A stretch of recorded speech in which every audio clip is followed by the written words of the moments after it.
Good morning, students of class 3. Students, I'm sure all of you are happy and healthy. Students, in my last video, I had completed exercise B of Grammarly of lesson 9, the magic sheet of your Wordsworth English Reader book. That was the last exercise of lesson 9 which I had done in my last video. And now today I'll be starting with grammar unit 15. But before I start with unit 15, all of you just open your English Wordsworth Reader book for a little homework which I'm going to give you. Children, please take out your Wordsworth English Reader book. Turn the page to page number 89, and then I'm going to explain about the creative writing.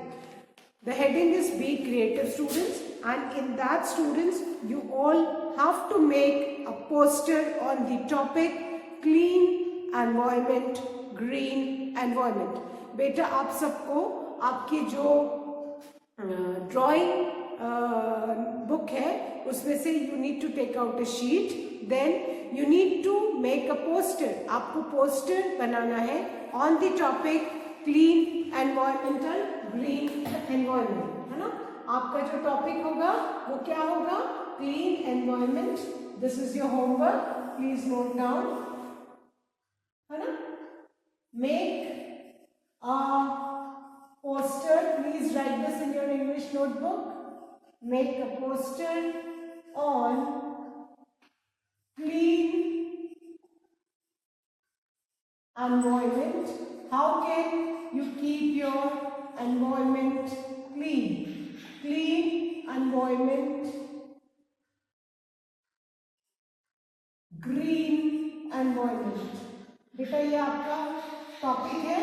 आपको एक poster design करना है in which you have to show how can you keep your surroundings clean and green. This is the topic.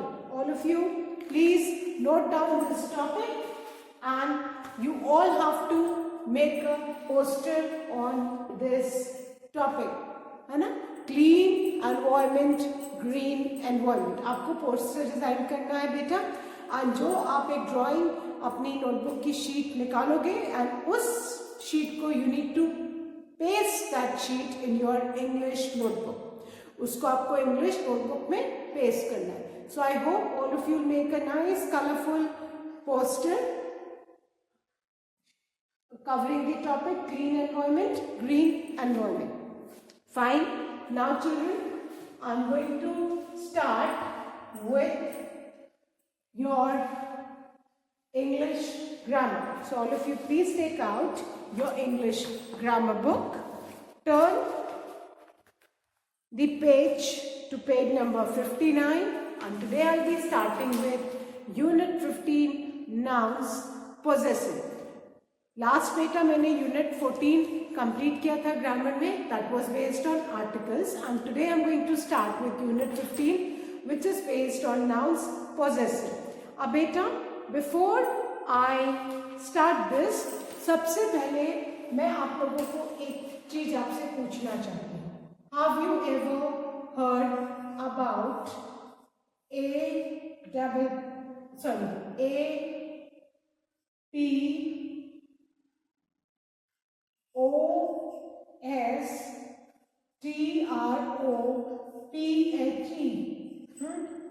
Apostrophe. आपने apostrophe का नाम सुना है? आपको पता है ये आपकी नोटबुक सिंगल लाइन की नोटबुक्स है. हम कॉमा तो नीचे लगाते हैं, और कॉमा हम लगाते हैं कोई भी दो नाउन्स को हम जब सेपरेट करते हैं तो कॉमा से यूज करते हैं. ये कॉमा है. लेकिन जो अपोस्ट्रोफी होता है वो, for example if I right Rinku, Rinku मैंने लिखा, रिंकू इज अ नाउन, और रिंकूज हाउस. ना अब I hope all of you can see the difference. ये कॉमा नहीं है, this is the sign of apostrophe. जो वर्ड जहां खत्म होता है उसके लास्ट में राइट हैंड साइड में ऊपर की तरफ लगता है, और इसको हम क्या बोलते हैं, साइन ऑफ अपॉस्ट्रोफी. एंड इस पर्टिकुलर यूनिट में हम उसी के बारे में पढ़ेंगे, possessive. Now what do you mean by possessive? बेटा पोजेसिव मतलब कि कोई भी चीज, कोई भी थिंग, वो नाउन है ना. All the persons and things are noun. तो कोई भी चीज किसको बिलोंग करती है ये हम किससे इंडिकेट करते हैं, by the sign of apostrophe. For example, a particular house is belongs to Rinku. तो हमें बताना है ये हाउस रिंकू का है, तो हम उसको शॉर्ट फॉर्म में कैसे लिखेंगे, Rinku's house. Means this particular house belongs to Rinku. तो रिंकू के नेम के ऊपर आप देखो मैंने जो साइन लगाया है इसको हम क्या बोलते हैं बेटा, साइन ऑफ अपॉस्ट्रोफी, है ना. और इसमें हम इस यूनिट में साइन ऑफ अपॉस्ट्रोफी यूज करना सीखेंगे. तो आई होप अभी सबको अपॉस्ट्रोफी का मतलब पता चल गया होगा. अपॉस्ट्रोफी का जो शेप है that's exactly like a comma. जैसे आप कॉमा लगाते हो एग्जैक्टली वैसा ही ये शेप है. बट कॉमा हम लाइन पे वर्ड के नीचे की तरफ लगाते हैं राइट हैंड साइड पे, वेयर एज अपॉस्ट्रोफी का साइन हम ऊपर लगाते हैं वर्ड के ऊपर राइट हैंड साइड पे. आप देख रहे हो रिंकू जहां खत्म हुआ है मैंने ऊपर की तरफ कॉमा बनाया, बट इसको हम कॉमा नहीं बोलते हैं. अगर आप कॉमा बोलोगे तो गलत हो जाएगा. Shape is exactly same that of a comma, but हम इसको क्या बोलते हैं, apostrophe. And spelling is APOSTROPHE apostrophe. क्या बोलते हैं बेटा इसको, साइन ऑफ अपॉस्ट्रोफी. और ये वर्ड के बाद में आता है. और अब इस यूनिट में हम पढ़ेंगे कि कहाँ पे ये एस के पहले आएगा, कहाँ पे एस के बाद आएगा. फाइन. सो आई होप अभी सब लोग इस साइन को जान गए होंगे. This is known as sign of apostrophe.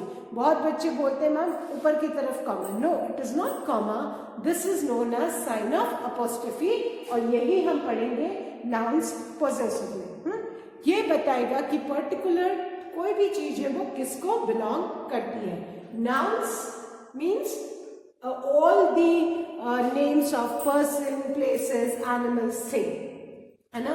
और अब एनिमल्स की कोई चीज हो सकती है ना, पर्सन्स की थिंग्स हो सकती है. एंड ये यहाँ पे हम एनिमल्स और पर्सन्स की कोई पर्टिकुलर चीज जो है वो हम अपॉस्ट्रोफी कैसे उसमें यूज करते हैं वो हम देखेंगे. फाइन. नाउ अभी आई होप सबको अपॉस्ट्रोफी का साइन क्लियर हो गया. नाउ चिल्ड्रन, अभी I am going to explain you something. Now all of you look at this sentence. The name of my mother is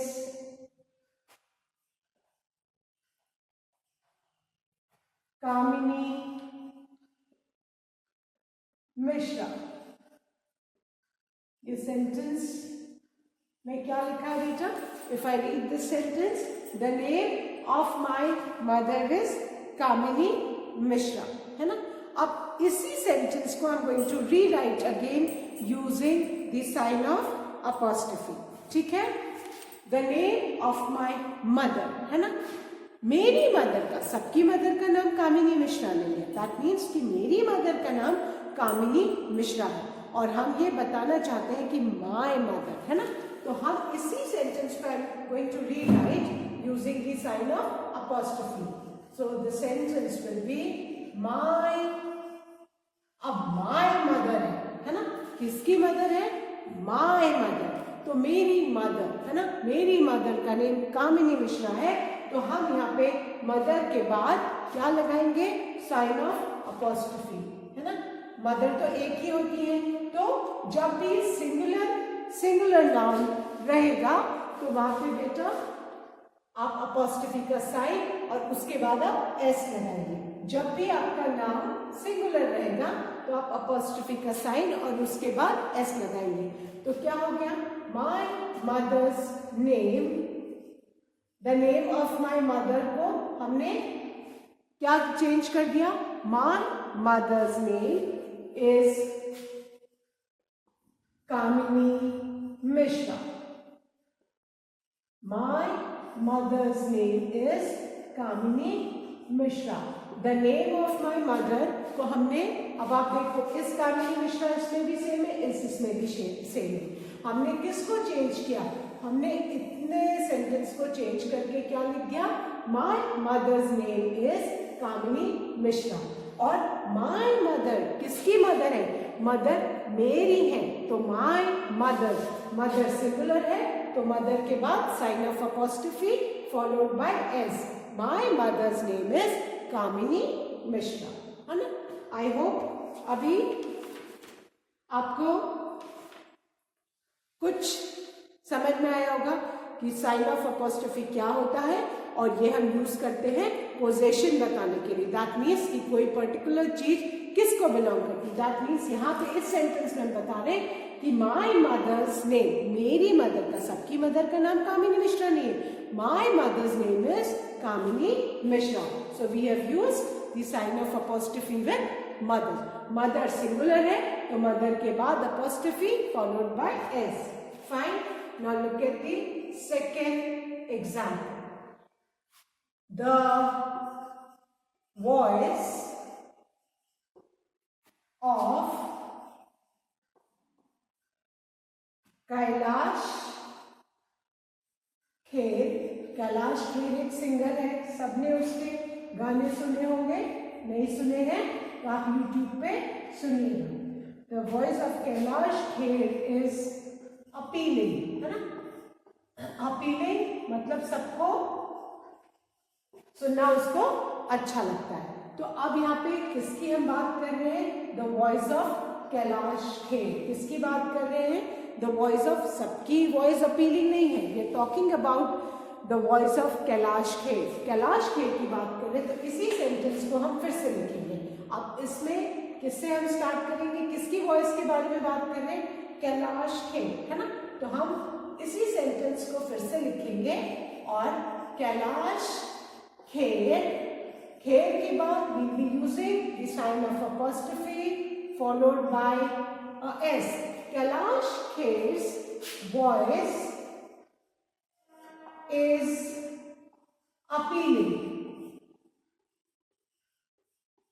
अब हमने सेम सेंटेंस फिर से लिख दिया, but we have used the sign of apostrophe. हम position बता रहे हैं कि किसकी वॉइस अपीलिंग है, कैलाश खेर। इस सेंटेंस में जैसे my mother's name is Kamini Mishra, किसकी मदर का नाम कामिनी मिश्रा है, माय मदर्स, जो पोजीशन बता रहा है कि सबकी मम्मी का नाम कामिनी मिश्रा नहीं है, my mother's name is Kamini Mishra.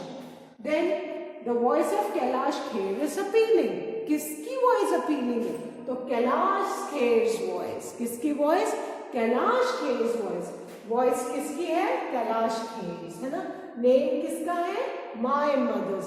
सो जब भी हम अपॉस्ट्रोफी बेटा यूज करते हैं, अपॉस्ट्रोफी पोजीशन बताता है कि कोई पर्टिकुलर चीज किसको बिलोंग करती है। फाइन, सो पोजेसिव मतलब बिलोंग करना, पोजेशन की पर्टिकुलर चीज किसको बिलोंग करती है। Fine, now I erase this and right the third example.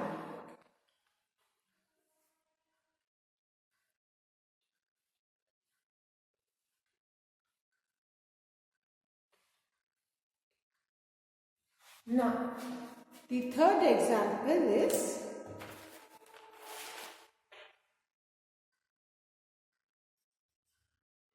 the car of my friend is new. Fine. हमारा सेंटेंस क्या है, the car of my friend is new, है ना।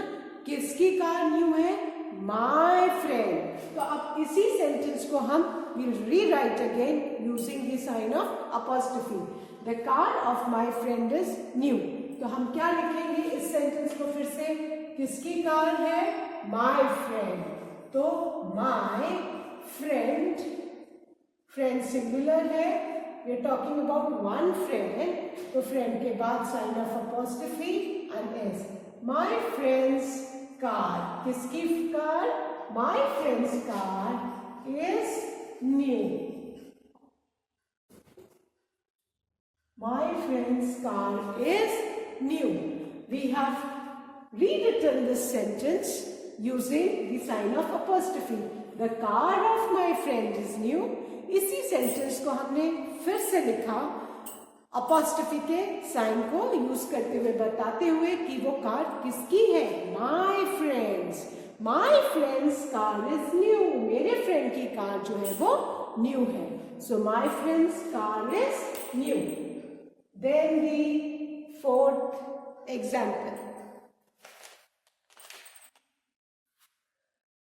The years of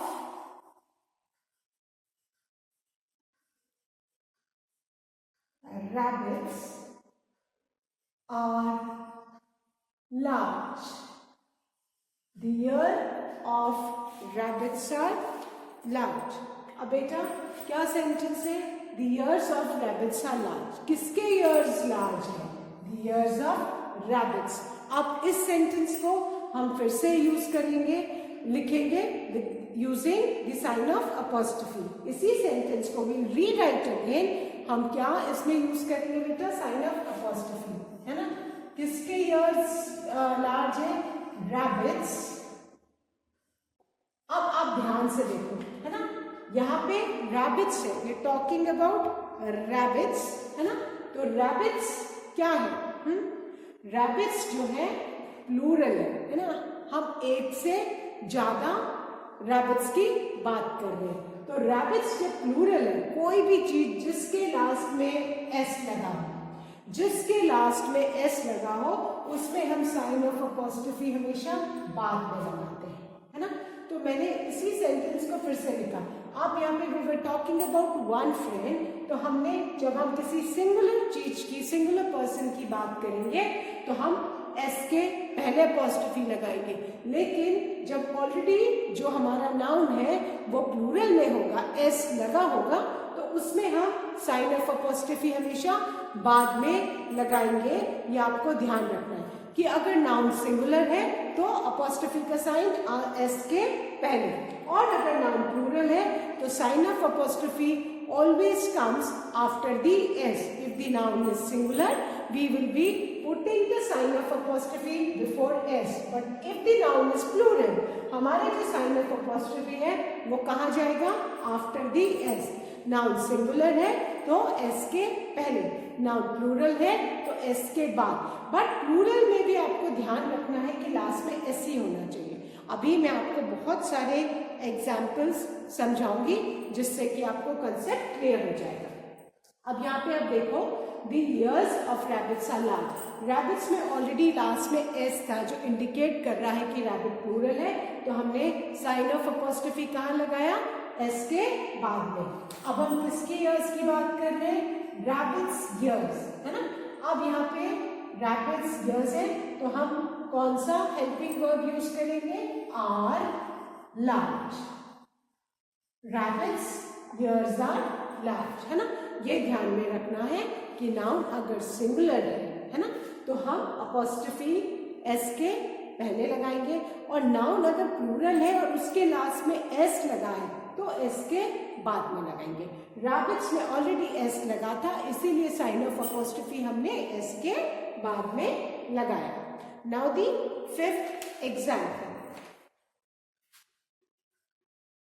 The hostel in which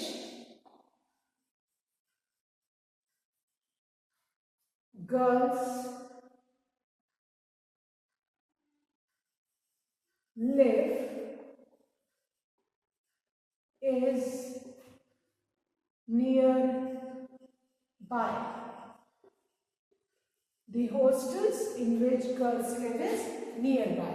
तो ये sentence क्या हो जाएगा बेटा? अभी हमको सबसे पहले हमको सेंटेंस को समझना है। The hostels in which girls live is nearby। हम किसकी हॉस्टल की बात कर रहे हैं? हम the hostel in which girls live। और हम किसकी हॉस्टल की बात कर रहे हैं बेटा? गर्ल्स के हॉस्टल की बात कर रहे हैं।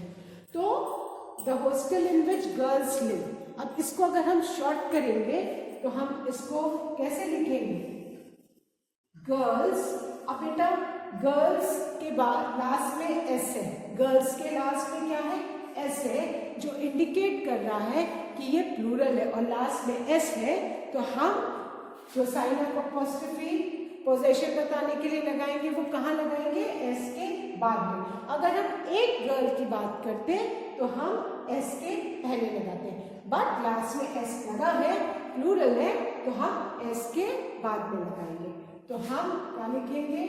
Girls hostel is nearby. आई बात समझ में बेटा कि जब भी नाउन में लास्ट में अगर एस है तो साइन ऑफ अपोस्ट्रोफी एस के बाद आएगा, और अगर नाउन सिंगुलर है तो साइन ऑफ अपोस्ट्रोफी एस के पहले आएगा। और ये जो हम एस के पहले या बाद में साइन ऑफ अपोस्ट्रोफी यूज करते हैं, ये इंडिकेट करता है कि कोई पर्टिकुलर चीज किसको बिलोंग करती है। ये पोजेशन बताती है that something belongs to somebody और समथिंग, कि कोई पर्टिकुलर चीज किसकी है। फाइन।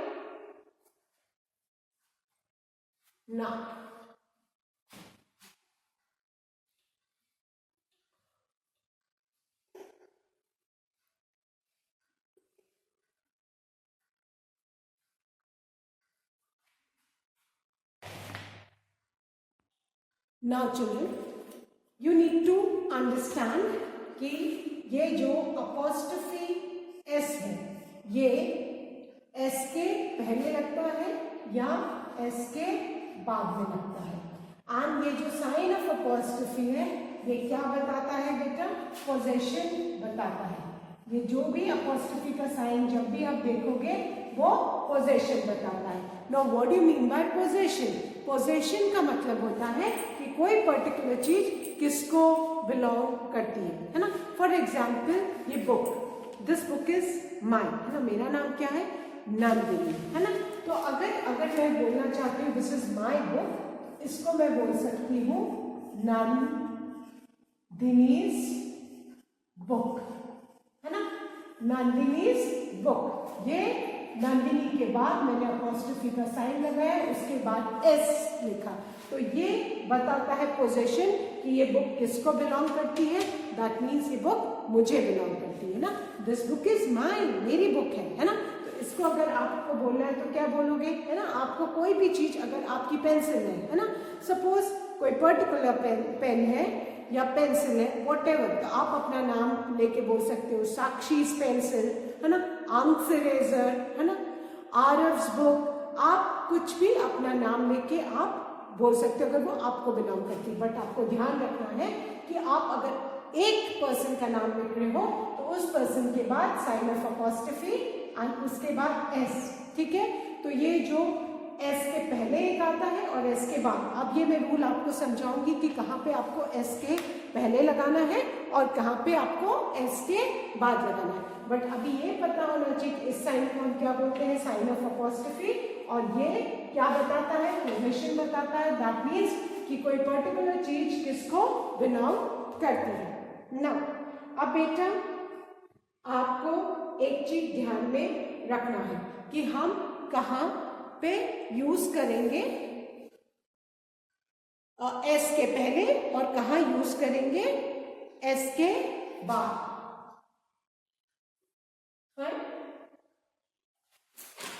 Now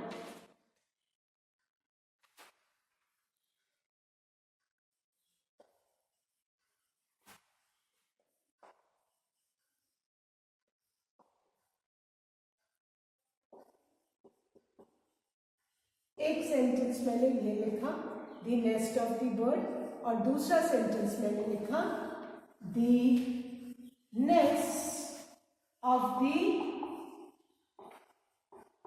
birds. ठीक है, अब आप यहाँ पे ध्यान से देखो। ठीक है, पहले सेंटेंस में मैंने क्या लिखा, the nest of the bird. यहाँ पे बर्ड सिंगुलर है ना, बर्ड में कोई एस नहीं है ना। अब यहाँ पे हम एक बर्ड की बात कर रहे हैं कि एक बर्ड का नेस्ट है, तो हम यहाँ पे लिखेंगे इसी सेंटेंस को इफ आई राइट अगेन, मैं इसको क्या यूज लिखूंगी बेटा, I be writing it as bird singular था, इसके लास्ट में कोई एस नहीं था, तो मैं यहाँ पे बर्ड के बाद अपॉस्ट्रोफी लगाऊंगी और उसके बाद एस लिखूंगी, दी बर्ड्स नेस्ट।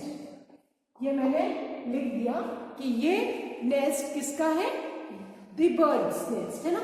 यहाँ पे एस अपॉस्ट्रोफी के बाद आया है, क्यों आया है, क्योंकि यहाँ पे बर्ड सिंगुलर है, दी बर्ड्स नेस्ट है ना। अब आप देखो यहाँ पे, अब सेकेंड सेंटेंस आप देखो मैंने क्या लिखा है, the nest of the birds. इस सेंटेंस में बर्ड के लास्ट में एस लगा है, विच इंडिकेट्स कि ये प्लूरल है ना।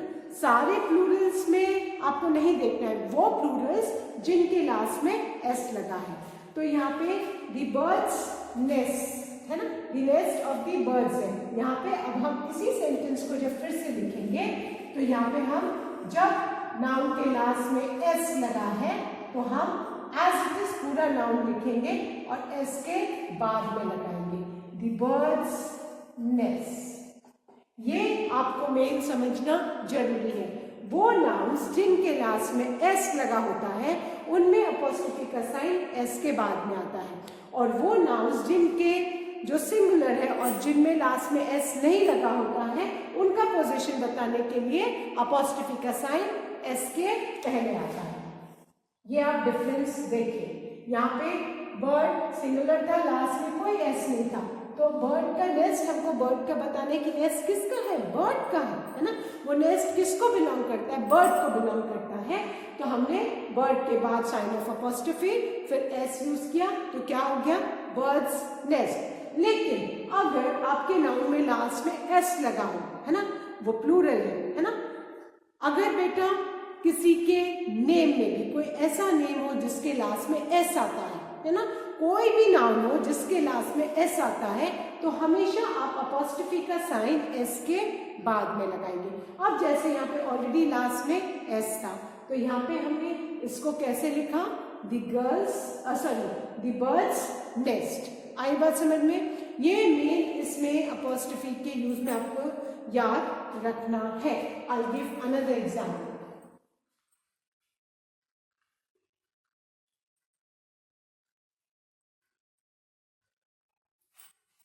Now, another example is